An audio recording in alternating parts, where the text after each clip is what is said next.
ब्रेकनंतर बुलेटिनमध्ये तुमचं स्वागत आणि एक मोठी बातमी येते ती पाहूया। समृद्धी महामार्गावरून पहिली बस रवाना होणार आहे।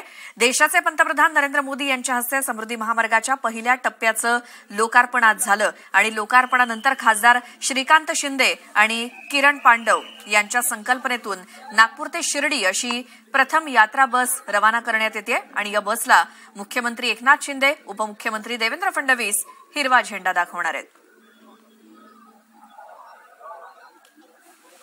समृद्धी महामार्गाचे लोकार्पण नुकतेच पंतप्रधान नरेंद्र मोदी यांच्या हस्ते पार पडले आणि आज या मार्गावरून पहिली बस धावणार आहे आणि ती बस नागपूरच्या एअरपोर्टवरून सुटणार आहे। यासाठी आपल्यासोबत याचे संयोजक जे आहेत किरण पांडव ते आपल्याशी बोलणार आहेत। काय सांगाल, कशी असणार आहे ही यात्रा? अशी आहे की आज समृद्धीचं आज लोकार्पण झालेलं आहे। आदरणीय एकनाथ शिंदे साहेबांची ही संकल्पना आहे की भाई आपण किरण काहीतरी चांगलं शुभ काम आज समृद्धी सुरू होत असताना केलं पाहिजे। त्या अनुषंगाने साहेबांच्या आदेशानुसार मी नागपुरातले जे मानवी लोक आहेत, जे बुजुर्ग लोक आहेत, त्यांची पहिली शिर्डी यात्रा आम्ही नागपुरातून काढत आहे आणि याचा अभिमान आहे की साहेबांनी ही जबाबदारी पहिल्या शिर्डी यात्रासाठी मला दिली। या यात्रेच्या दरम्यान कोण झेंडे दाखवणार? या आता बसच्या प्रारंभ करायसाठी माननीय मुख्यमंत्री साहेब आणि देवेंद्र फडणवीस साहेब याला हिरवी झेंडी दाखवून बसला रवाना करणार आहे। नियोजन बरं, इथून आमची बस निघेल, पहिल्या टोलवर जाईल, तिथून पहिली रिसिप्ट निघणार आणि जी पहिली रिसिप्ट राहील ही हिंदुस्थानामध्ये ही पहिली बस राहील जी दर्शनाला जाणार आहे आणि समृद्धी महामार्गाने जाणार आहे।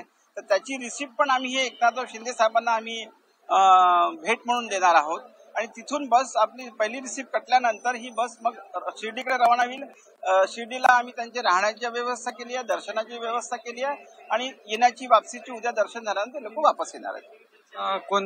कोणत्याही शुभ कामात देवाचं दर्शन करणे किंवा देवाची पूजा करणे महत्वाचं असते। त्याचप्रमाणे समृद्धी महामार्गाचं जे लोकार्पण झालं त्यानंतर कुठेतरी चांगलं काम, शुभ काम व्हावं, यासाठी देवदर्शन करावं या हेतूने हे पहिली शिर्डी यात्रा सुरू होत आहे आणि हे नागपुरातून आता काही वेळातच सुरू होणार आहेत। Narendra Modi, news 18 Lokmat, airport Nagpur, Wardha, Nagpur. आणि यासोबतच वेळ झाली या बुलेटिनमध्ये आता इथेच थांबण्याची। दिवसभरातल्या सगळ्या अपडेट्ससाठी तुम्ही पाहत राहा न्यूज 18 लोकमत।